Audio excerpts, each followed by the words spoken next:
Hello and welcome to the Everything is Black and White podcast. It is the international break, so we're going to bring you something slightly different. Andrew Musgrove here. I'm joined by Dan Wales, who is a sports reporter for local TV. He also helps out at our Everything is Black and White podcast live events. Big Newcastle fan, YouTuber, season ticket holder, and part of the Monday Night Football Club as well, that you've heard me now and talking about. I think you were there when Aaron did his knee in, weren't you? I was on that fateful night, yes. Was it your challenge? Of course it wasn't my challenge. No, I'm not like that on the football pitch. So with no football, club football to talk about, I've invited Dan in to discuss England because, of course, Newcastle United, full of English players, but only two ever seem to be certain call-ups. That's Nick Pope and Kieran Trippier. Of course, Callum Wilson went to the World Cup, but with injuries in form, he's not been included in the most recent squad. And neither has Joe Willock, Dan Burn, Sean Longstaff. So today's topic on the podcast is whether any of those three, and then we'll chuck in Callum Wilson as a fourth. We're not going to discuss him as much, so we're going to kind of concentrate on Willock, on Burn, and on Longstaff. Do those trio of players have a future in the England squad? Should they maybe even be in the most recent England squad? Now, I put this question out on social media. I got quite the response. I'll read some of the responses out later in the episode. Before we press record, Dan, we were just discussing how this episode might go, and I think we both agreed that while we've mentioned Dan Burn and Sean Longstaff, I think the main focus really of the episode is, should Joe Willock, A, be in this England squad, and B, what does he have to do to oust the likes of Conor Gallagher and Kalvin Phillips from the England setup? You'd think not a lot with the way he's playing, to be honest, and the way their seasons have gone. Certainly Kalvin Phillips has played, 60 minutes or something like ridiculous like that. Obviously no fault of his own, through injuries for a long part of the season, and also Pep Guardiola and his love for rotation. With Conor Gallagher at Chelsea are not having a good season, and we know Conor Gallagher is a good player. He had a great season with Palace a couple of years ago, but has he set the world on fire? I'd argue not. Joe Willock is playing some of the best football of his career so far. Yes, he's missed a few clear-cut chances in recent weeks, but I think this season as a whole, he's really stepped up the mark. When he first joined Newcastle, obviously, he went on that goal-scoring run where he was getting, 8 in a row or something like that under Steve Bruce. And we all ranted and raved about him then for England. But realistically, I think actually now he's a better player. I think there's a lot more to his game and has improved under Eddie Howe. And, I think he's actually deserving of an England call-up. This season he just seems to effortlessly glide past players. He's probably one of Newcastle's fastest players, certainly with the most pace. I remember in that first, towards the start of the season when we played Man City at home, he had Kyle Walker on toast in that game. And he's gone from strength to strength since then. He's had a really good campaign, and surely Gareth Southgate has to give him a bit of a look at some point. You would think so. I mean, when the squad was announced, I'll be honest, the discussion in the office was focusing on Callum Wilson won't be in it, Nick Pope will be in it, and then we were talking about obviously Kieran Trippier being in it, and then it was maybe Dan Burn, but that was kind of seen as a long shot, and we totally forgot about Joe Willock, and it's only actually over the last few days that he's kind of come into my mind here, and this is the reason we're doing the podcast. I mean, since he's returned from injury, obviously he came off the bench, didn't he, in the final? He had picked up the injury in the weeks before that. His form has picked up even further. He was in a good run of form before the injury, before the cup final, and then he's back. And the last couple of games he's played really, really well. And I think himself must have thought he would have been within a shout for this squad, but unfortunately not. Yeah, you would have thought he would have been, and I think he probably would have thought that as well. As I say, with the players that we've already mentioned from the other teams, they're not exactly, as I say, setting the world on fire. So he probably was, maybe quietly confident he had some sort of a shout. But we know that Gareth Southgate has his favourites for England. I don't think that's disputed by many people. Kalvin Phillips, of course, did have a great campaign in the Euros a couple of years ago, and that's probably why Gareth Southgate continues to pick him. Conor Gallagher as well, obviously, someone who I'm guessing Gareth Southgate mentored during his younger days in the England setup as well. So that's probably why he gets in there. But Joe Willock, I think he's deserving of it, certainly with the way he's playing, as I mentioned before.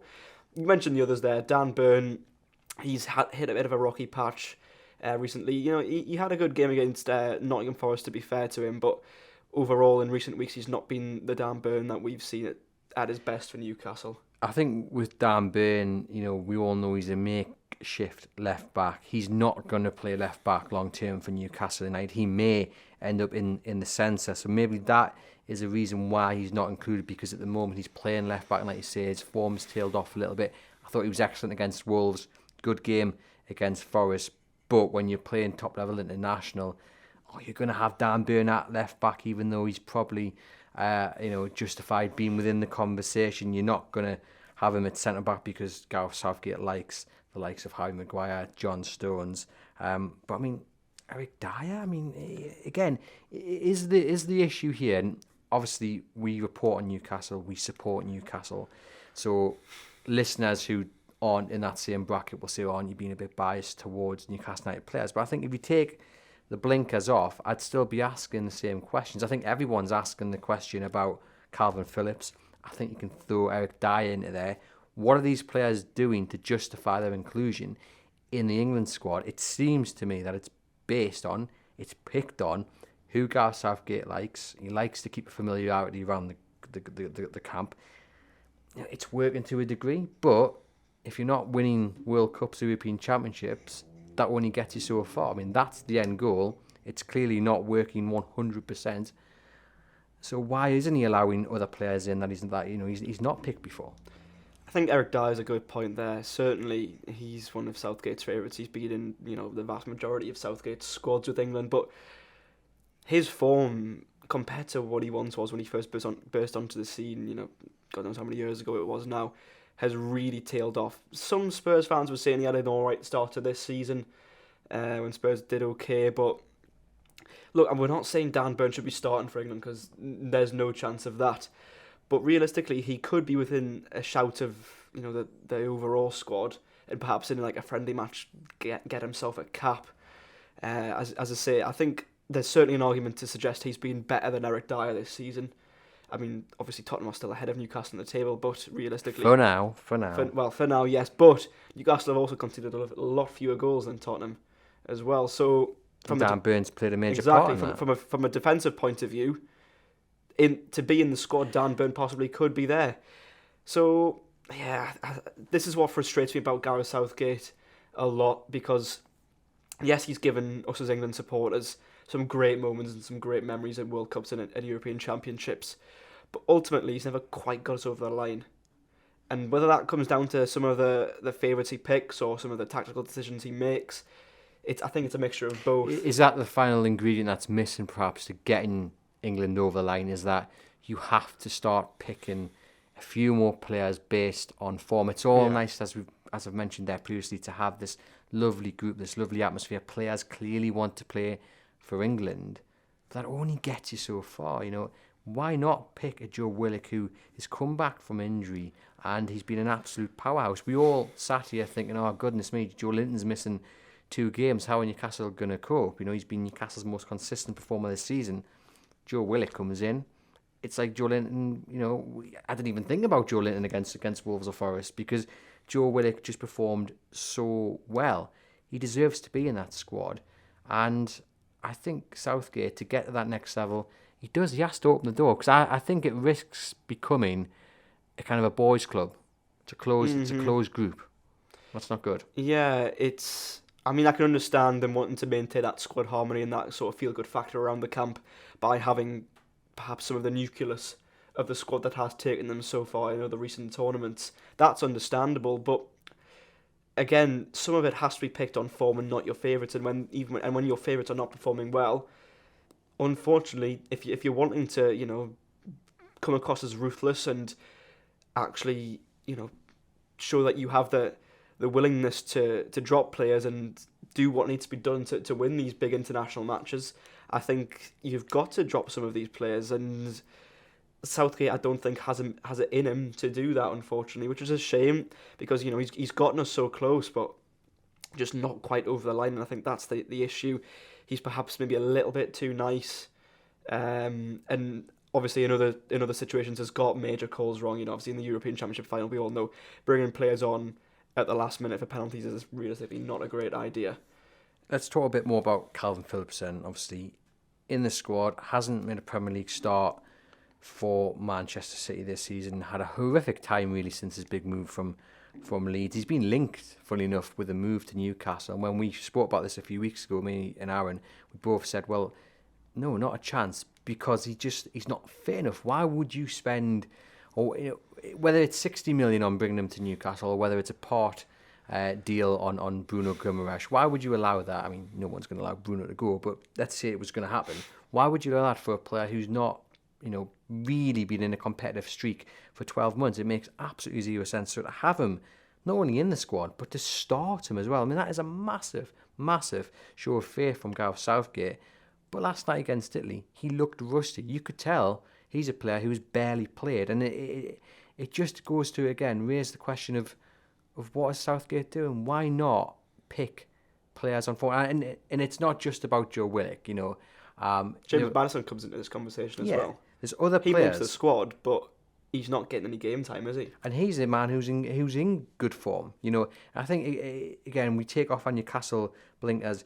This is an overarching question. There are players out there who are in good form who are not getting picked. I mean, you look striker-wise. I think the striker department's a little bit different. I think that's probably the most open bracket of it all. You're always going to have Rashford and you're always going to have Kane if fit. And then it's a little bit open. Toney deservedly in. But, there's no Watkins. Watkins is in a good run of form. And I think the issue is in midfield, there will be players sitting there scratching their heads thinking, well, what more have I got to do to get into this squad? Because if Kalvin Phillips can sit on the bench or just come off the treatment table and still get a start, it's baffling. It begs the question, doesn't it? What, as you quite rightly say, what do they have to do? And it must be really frustrating as well when someone like Joe Willock is sat there at home thinking, I've performed well all season in a Newcastle side that are challenging for Europe, and I'm a regular starter in this team as well. And Kalvin Phillips, albeit he's playing for Man City, who of course are challenging for the title, but has hardly kicked the ball this season. Yeah, he's not played a part in it, has he? He's hardly kicked the ball this season. He got his big money move from Leeds, his boy club, in the summer, where he was performing. There's no denying that Kalvin Phillips is a good player and has performed really well for England at the Euros 2 years ago and for Leeds United. But since then, what has he done? And Southgate could argue, well, look, his past performances merit me, showing loyalty and faith in him. But that's ridiculous. You're only as good as your previous 90 minutes, isn't it? I'm not saying I agree with Gareth Southgate, but I'm just saying that's what his argument would be. But I don't agree with it because I don't think he deserves to be in the England squad, never mind starting a game, considering, as I say, he's hardly kicked a ball. Do you think it'll irk Joe Willock a little bit more that he didn't even seem to be in the conversation? I heard people, BBC 5 Live, for example, I think it was Chris Sutton was asked, is Dan Burn a little bit unfortunate not to be in the squad? And he said, you could maybe argue so. But I never heard Joe Willock being talked about. He seems to be quite underlooked, doesn't he? Sort of flying under the radar a little bit. I mean, obviously, we as Newcastle supporters see him week in, week out, and we see the good performances that he's putting in. But for some reason, perhaps around the rest of the country, he's just not getting that mention. And you can argue, is Southgate influenced by the conversations that people have? To an extent, I'd probably say mostly no, because he clearly picks his favourites, to be honest. But even then, even if he was, there's not a lot of other chat about Joe Willock going about, which is, from my point of view, a real shame. Let me throw a conspiracy theory your way, and I don't agree with this, although I can see why some may put it forward. If Joe Willock was playing for a Chelsea, or if he was still at Arsenal in this current form, would he be in the England squad?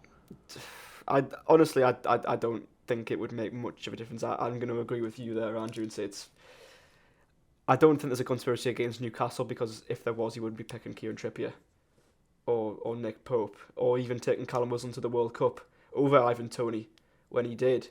So I don't think there's a conspiracy against Newcastle United from Gareth Southgate, but I just think it's more just of a shame for Joe Willock that he's just not in these conversations at all, when realistically he should be. Definitely. But maybe that throws a challenge down to him to consistently play at the level he has. Let's read some of the comments then I got from social media. Pablo Blanco at How's the Bacon. Lovely little at there. Willock is streets ahead of anyone in the current squad that plays in his position, bar Bellingham. who is more central than Joe and Foden, both who are generational talents. He's more effective than Grealish in and out of possession and carries the ball better. Nathan says the ship has sailed for Dan Burn. I don't think he fits the way England play. Sean Longstaff and Willock would both have quite a few players ahead of them currently, but it's not out of the realms of possibility that Willock gets into contention should his current form continue. Liam, now this is an interesting one. I want to get your thoughts on this one. Liam says none of these three will be starting for Newcastle, and all of them will be playing for mid-table teams the year after. Nowhere near good enough to play for England. Now, I don't think Dan Burn will be first choice left back next season. I think Newcastle will go out and they will get a new left back, and then Matt Targett will play second fiddle to whoever that might be. I can see a big money spending signing their left back. I think Sean Longstaff is an interesting one. We haven't really spoken about Sean Longstaff in this episode, despite mentioning him at the start. I think his position is the one that's really under threat. When Joe Linton comes back from suspension, everyone's fit. I think Joe Linton will come back in, and I think Sean Longstaff will drop out. Sean Longstaff's form has picked up. He's risen to the challenge. I think he was probably well aware that his career was under threat. He had to really step it up. He has done. I think in recent weeks it's dropped off a little bit. He wants too much time on the ball. I don't know if he's a top 4 midfielder. That being said, Newcastle, or at the very least, you would think going to be in the Conference League. They're going to need squad depth. So I don't think he's going to necessarily go anywhere unless he pushes to go. Will he be first choice? I don't think so. I think they'll go out and get another midfielder. But Joe Willock, though, I think he stands a real chance of, being one of those core stones in Newcastle's foundation for a long, long time to come. The argument I would make for both Joe Willock and Sean Longstaff is they're still both young and learning as well. So they have time on their side to push on and improve their capabilities as footballers. But if it's McTominay or Sean Longstaff, who are you picking? But they're two sort of different types of players, I would argue, though, because I'd say McTominay's played a bit deeper than Longstaff this season. True, but then isn't Longstaff playing that deeper role when Bruno has been? Yeah, you could. I mean, because if McTominay comes in, you would assume it'll still be alongside Joe Linton and Bruno. This is why the McTominay rumours don't make a lot of sense to me, because I don't think he's any better than Sean Longstaff. Oof, that's a call. It's my honest opinion. I mean, look, Sean Longstaff, I've been his critic at times. I've often said he turns too slowly on the ball, and he wants, as you quite rightly say, a bit too much time on the ball. But there's no denying he's a Premier League footballer. Whether he's a top 4 footballer is a different matter. But as you say, if we're in Europe for the seasons to come, he's going to be wanted to be around that squad and will be very good to have as an alternative. But yeah, I mean, Scott McTominay, is he in any way massively upgrade on Sean Longstaff? What I will say, and we were talking about this in the office before actually, that I think the transfer team at Newcastle have pretty much done everything spot on when it comes to transfers. You could maybe argue Chris Wood is the one outlier. They've obviously scouted him, they've put together a report, they like what they see. There's something there. They sign him, you trust them, but I get what you're saying. I get what you're saying, Dan. Angel NUFC, Willock is the only one who has a chance, but she would rather no one gets picked, so we don't pick up any injuries. Willock is nowhere near the current England squad played. This person is making a joke there. So this is one of the he plays outside the Watford gap kind of points. His club is north of the M62, says this listener. Paul says if Willock was playing for a Premier League side in the capital, he would be in the England squad. Ryan says Willock is in better form than Henderson, Gallagher and Phillips. Different style of midfielder, but we don't need all of them in the squad, especially when they barely play club football. I'd argue Willock is in better form than Maddison currently. Kevin says Willock won't get in the squad until Southgate leaves. Danny says if Willock continues his improvement and we are all successful, I could see him getting in the squad. He has it all. I mean, the other interesting point is Conor Gallagher, strongly linked to Newcastle in the summer and the January before that. And again, another name that's been thrown into the mix for the summer coming. I guess from a Newcastle point of view, the fact that we're talking about these players in the England squad, they're in there because they're deemed to be the best of the best, and Newcastle are being linked to them. It shows you where Newcastle are aiming for this summer and the windows to come. Yeah, it just shows where Newcastle are as a club at the moment, doesn't it? I just want to go back to one tweet. I think it was on saying Joe Willock is similar to Jude Bellingham. And I think that's actually true. I saw a stat yesterday that it showed players that are similar to Jude Bellingham, and I think it was Gavri and Pedri were the top two. This is from The Athletic. Yeah, and then, don't worry, you can drop the name drop. And then Joe Willock was third after those, if I remember rightly, showing that, you know, he is certainly capable of perhaps not exactly emulating the ability of Jude Bellingham. We know how good he is for his age as well, but certainly producing performances good enough to get him in the England squad with that sort of ability that Joe Willock is showing week in, week out. So yeah, I think the Willock things it is, as I've sort of mentioned to death already on this podcast, it is a frustration that he's not being considered. But to answer some of the other tweets, I don't think it's because he plays for Newcastle. Nicola says, sadly for Joe, the problem is he's an alternative to Jude Bellingham. Were Bellingham to be missing for an international game and Joe can keep his form, then he deserves a chance.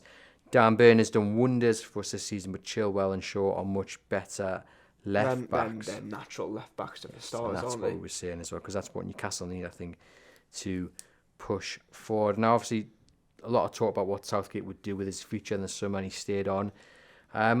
I mean, I think people of this podcast know I'm not a big fan of international break, so just international football in general. I watch the tournaments, but I watch more because I love football rather than watching England.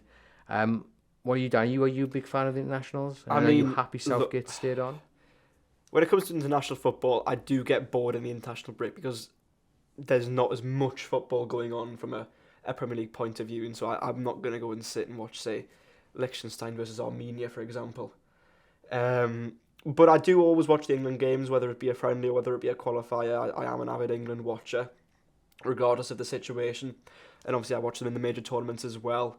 So, I mean, obviously with the whole club of a country thing, that's something I prefer not to answer because I'm, very loyal to both. But after the World Cup, I was of the opinion Southgate had taken England as far as they could have gone under him. So I would have been happy for a fresh start. Because I think in that France quarter-final, again, he made the wrong tactical decisions a little bit. Especially when England were on top and he took Bukayo Saka off. He was, tearing France to shreds down that right-hand side. But him staying, I guess, thankfully removes all speculation about Eddie Howe, doesn't it? So and of course at the same time, then Potter went to Chelsea. I think if Potter hadn't have gone to Chelsea, I think in Southgate had a let. I think that was sort of a shoe in there. But that didn't happen, of course. On the Joe Willock, should he be in the squad? We've mentioned there Conor Gallagher, we've mentioned there Kalvin Phillips, and we've said there'll be other players. So James Ward-Prowse, for example, should he be in this squad? No, not James Ward-Prowse. Not for me at this point. Southampton languishing towards the bottom of the Premier League, which isn't just down to him. That's not just down to him. The reason they've still got a chance of survival, you would argue, is because of him, and I look at that, and again, people of this podcast will know it's because you're a big fan of James Ward-Prowse. Well, yes, I am, but he's arguably in better form than someone like Conor Gallagher, where Chelsea are 9th or 10th and massively underperforming. Southampton in a relegation battle is exactly where you expect to find Southampton, and I just wonder how the form tallies up. I'd argue though, if Ward-Prowse was a better player, he'd be at a better club by now. I think in the summer he will be, but Ward-Prowse though, I'm not. I don't know. Are you not sold on him? No.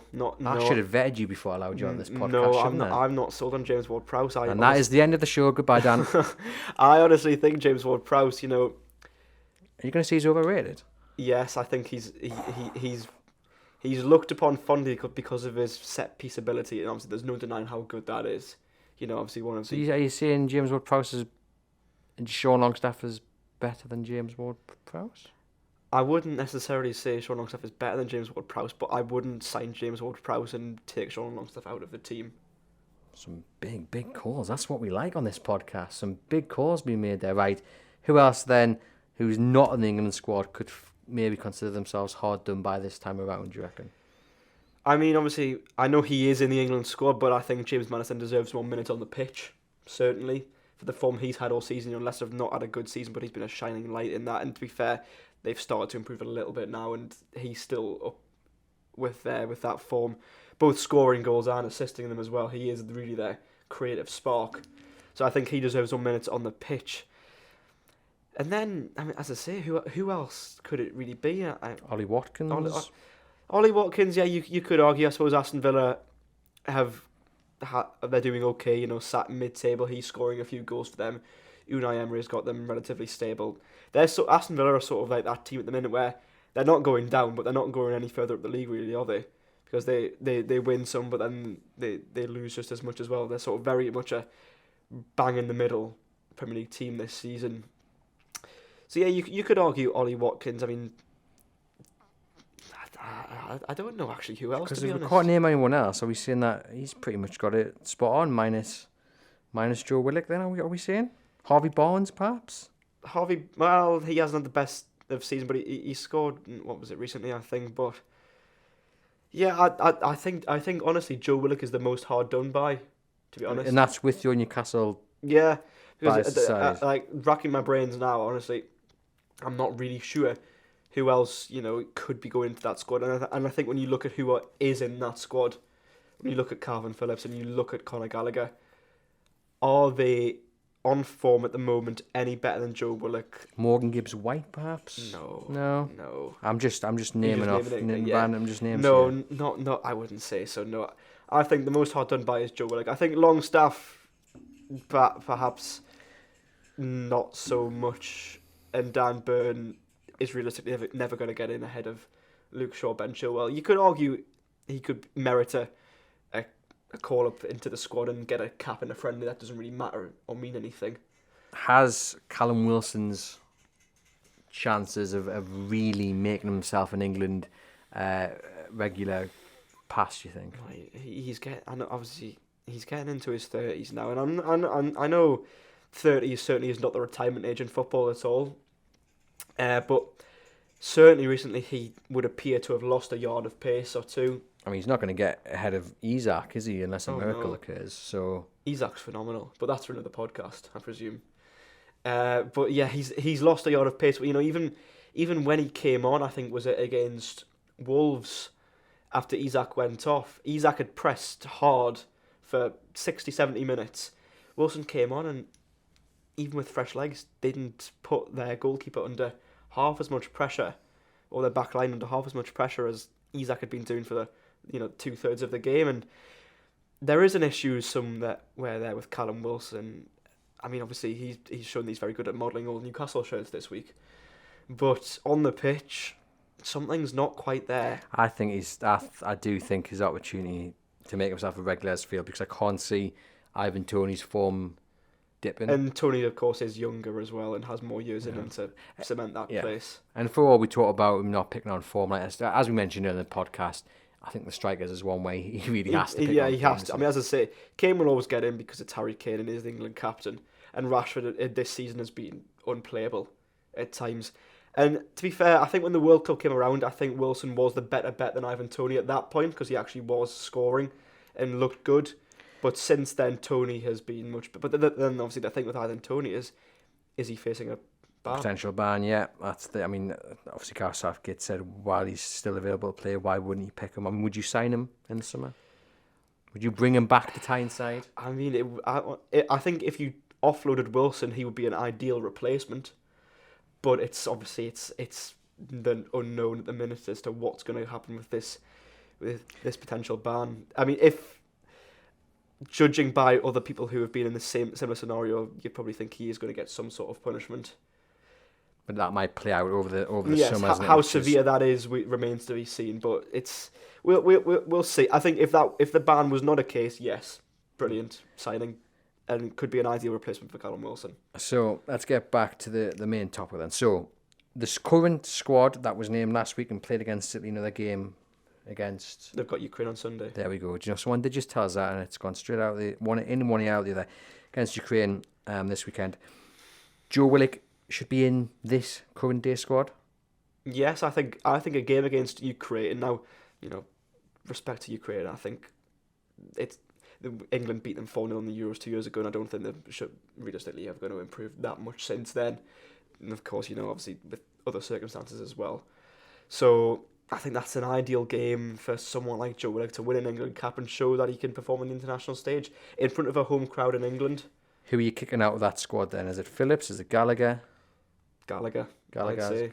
I'd argue Gallagher. I mean, I know we've mentioned the whole favourites thing, but Phillips has shown he can perform in an England shirt, whereas Gallagher, has he? Really? See, this isn't on you. I think this is the issue Southgate's got. There's so many mixed messages, because he's got his favourites, and then we're saying, well, and if you've shown you can do it previously, you've got a chance of getting in. And it's just like, it's for me, that's just wrong. Like, how can Kalvin Phillips be in this England squad? It makes no sense. No, Andrew, no sense. I agree with you completely. I do. He doesn't deserve to be in it. He's hardly played all season. He's been ravaged by injury. He's not been picked when he has been fit. But then if you're kicking Conor Gallagher out, I don't think Conor Gallagher's had the best of seasons. I mean, 24 appearances, 1 goal, 1 assist. If I could take them both out, I would. But I think if you had to pick one, I'd pick. Okay, well, let's take Gallagher out and you put Joe Willock in. Then take Kalvin Phillips out and put someone else in. Is there any? Put James Ward-Prowse in. Ooh. But not Sean Longstaff, I don't think. What my point there is, I think if you take Conor Gallagher out for Joe Willock, in your Conor Gallagher, you'd be raging. I think you'd be looking aside and say, well, how was he in? Phillips hasn't even played. It's true, to be fair. I know different players, but I think that the point I was making was more Conor Gallagher is perhaps more similar to Joe Willock than Kalvin Phillips is. And no Dan Burn in the current squad. No. I mean, I actually feel for Matt Targett a little bit, to be honest, because he's been ostracised from Newcastle starting 11 this season, realistically through no fault of his own. I mean, yes, he had a bit of an injury towards the start of the season, but hey, just big Dan Burn performing well. I mean, that's Dan what Burn's been really good, and credit to Dan Burn for keeping him out of the squad as well, because Matt Targett was brilliant when he came in last season. He needed a performance against Wolves, and he did it. Yes, because he'd had a few weeks, as I mentioned earlier, where he looked a bit shaky. Made a couple of mistakes here and there, but then again, all of Newcastle's defence have made the odd mistake in recent weeks. We saw Sven Botman make one against Forest. We saw Kieran Trippier make one against Wolves, both of which led to goals. So Dan Burn hasn't done that, to be fair. But yeah, I don't think he is right for the England squad at the moment. And going forward, looking ahead to the next major tournament, the next set of fixtures, are we saying realistically just Joe Willock has a chance? I mean, obviously, if we sign another England player, yeah, that comes. Then you have a different argument. But out of those three, Willock, Burn, Longstaff, it's Willock. It has to be Willock. I mean, obviously, Euro 2024 in Germany is over a year away, and you'd imagine, given the form he's currently in, Joe Willock will still be at Newcastle, even if we do go in a bit of a spending spree in the summer. You'd imagine that he'll still, as you mentioned before, will be in that core sort of rotation in the midfield three, as Eddie Howe likes to play the 4-3-3. And so with that being said, if Joe Willock is still performing the way he has been this season in a year's time, I don't see why not. And perhaps it gives him a year to at least get in some international break squads, whether that be qualifiers, whether that be Nations League, or whether that be friendlies. So he has every chance if he keeps performing this way, and I'd love to think that he could get into that conversation more often. 100%. He's just got to keep going the way he's gone in the last couple of weeks. Perhaps take a few more of the chances. I think that's the one thing that has let him down. Goals. Yes, he scored a couple this season, good ones, but he missed a sitter against Forest. The last couple of games he did. We've just seen a different side to his game, a bit more driving forward, with a bit of intent. And I think you could say this season, as good as his form has been, he's kind of maybe he's gone under the radar, but not maybe in the way you would like him to. Whereas the last few games since this injury, he's been the one that's really driven Newcastle forward. I feel good speed, control of the ball, and just really looking to create things. We just need to see more of that on a consistent basis, and he'll definitely be in with a shout. If you could combine the clinical finishing of COVID Joe Willock with the overall player he is now, 30 million would look like an absolute snip, wouldn't it? Yes. It would. Well, there we have it. This has been the Everything is Black and White podcast. Thank you very much to Dan Wales for joining us. Where can our listeners find you, Dan? On local TV, so if you're watching on television on Freeview, it's Channel 7. Virgin, I believe it's 159. We're not on Sky anymore, unfortunately. But every night, 6:15, do look out for the sports bulletins where you'll see me. There we have it. Head over to chroniclelive.co.uk to keep up to date with all the latest Newcastle United news. And if you're not subscribed to the podcast yet, hit that follow and like button and leave us a rating and review.